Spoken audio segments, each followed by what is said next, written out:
इस वीडियो में हम समझेंगे प्रोजेक्टाइल और प्रोजेक्टाइल मोशन के बारे में। प्रोजेक्टाइल एक ऐसा ऑब्जेक्ट या बॉडी है जिसे अगर स्पेस में थ्रो करे तो उस पे एक्ट करने वाला फोर्स सिर्फ ग्रेविटी हो।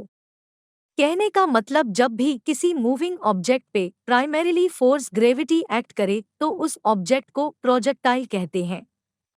लेकिन ऐसा जरूरी नहीं है कि कोई अदर फोर्स उस ऑब्जेक्ट पे एक्ट नहीं करेगी। बाकी की अदर फोर्स जैसे एयर फ्रिक्शन, एयर प्रेशर, ये सभी फोर्स ऑब्जेक्ट पे एक्ट करेंगी, लेकिन ग्रेविटी के कंपैरिजन में इफेक्ट ना के बराबर होगा।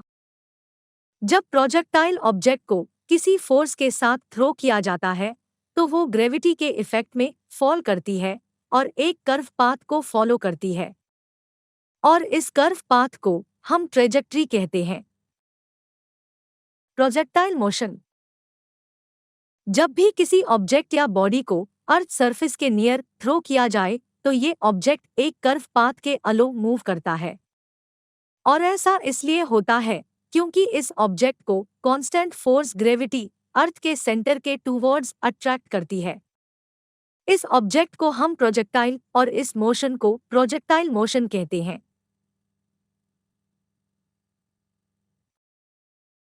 आइए अब समझते हैं कि प्रोजेक्टाइल मोशन कैसे होता है। जब भी हम किसी ऑब्जेक्ट को किसी इनिशियल वेलोसिटी के साथ थ्रो करते हैं तो उसमें मेनली दो डायरेक्शन में मोशन होती है, हॉरिजॉन्टल डायरेक्शन और वर्टिकल डायरेक्शन। अगर हम ऑब्जेक्ट को स्ट्रेट हॉरिजॉन्टल डायरेक्शन में थ्रो करें तो हम देखते हैं कि ऑब्जेक्ट कुछ डिस्टेंस स्ट्रेट मूव करती है और फिर धीरे धीरे ग्रेविटी के इफेक्ट में फॉल करने लगती है। इस केस में हॉरिजॉन्टल डायरेक्शन में मोशन इनिशियल वेलोसिटी के कारण है और वर्टिकल डायरेक्शन में मोशन ग्रेविटी के कारण है। अब जैसा कि हम जानते हैं कि वेलोसिटी एक वेक्टर क्वांटिटी है, और जब दो वेक्टर एक साथ कंबाइन होते हैं तब एक न्यू रिजल्टेंट वेक्टर बनता है। इस मोशन में हम देख सकते हैं कि हॉरिजॉन्टल वेलोसिटी और वर्टिकल वेलोसिटी कंबाइन होकर एक रिजल्टेंट वेलोसिटी बना रहे हैं, और यही वेलोसिटी ऑब्जेक्ट को एक कर्व पाथ देती है जिसे हम ट्रेजेक्ट्री कहते हैं। पैराबोलिक मोशन ऑफ प्रोजेक्टाइल: मान लीजिए कि एक बॉल है जिसे हमने एक एंगल थीटा पे इनिशियल वेलोसिटी u के साथ प्रोजेक्ट किया है। जब ये बॉल पॉइंट O से पॉइंट A तक मूव करती है तब इनिशियल वेलोसिटी u के दो रेक्टेंगुलर कॉम्पोनेंट बनते हैं।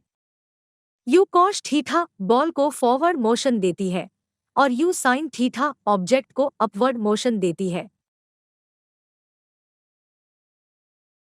अब जैसा कि बॉल ग्रेविटी के अगेंस्ट मूव कर रही है जिससे बॉल की वेलोसिटी वर्टिकल डायरेक्शन में डिक्रीज होती है, और एक टाइम ऐसा आता है जब upward velocity u sin theta gravity के इफेक्ट में जीरो हो जाती है, जिसे हम पॉइंट ए पे देख सकते हैं। इस पॉइंट पे horizontal velocity u cos theta है लेकिन वर्टिकल वेलोसिटी जीरो है। इसके बाद बॉल ग्रेविटी के इफेक्ट में डाउनवर्ड फॉल करना स्टार्ट करती है जिसे हम कर्व ए बी पे देख सकते हैं। इस मोशन में downward velocity -u sin theta है और horizontal velocity u cos theta है।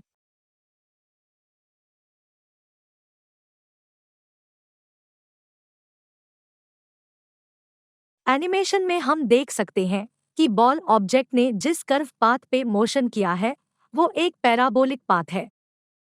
इससे हमें ये पता चलता है कि जब किसी ऑब्जेक्ट को ग्रेविटी के इफेक्ट में थ्रो किया जाए तो वो पैराबोलिक पाथ पे मूव करती है। प्रोजेक्टाइल मोशन के डिफरेंट पैरामीटर फाइंड करने के लिए हम इन इक्वेशंस का यूज कर सकते हैं। इन इक्वेशंस में u initial velocity, g acceleration due to gravity, t time, s displacement और v फाइनल वेलोसिटी है।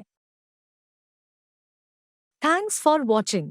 अगर आपको हमारा ये वीडियो अच्छा लगा तो ऐसे ही और वीडियो देखने के लिए चैनल को सब्सक्राइब करें वीडियो को शेयर और लाइक करें। तो मिलते हैं नेक्स्ट वीडियो में।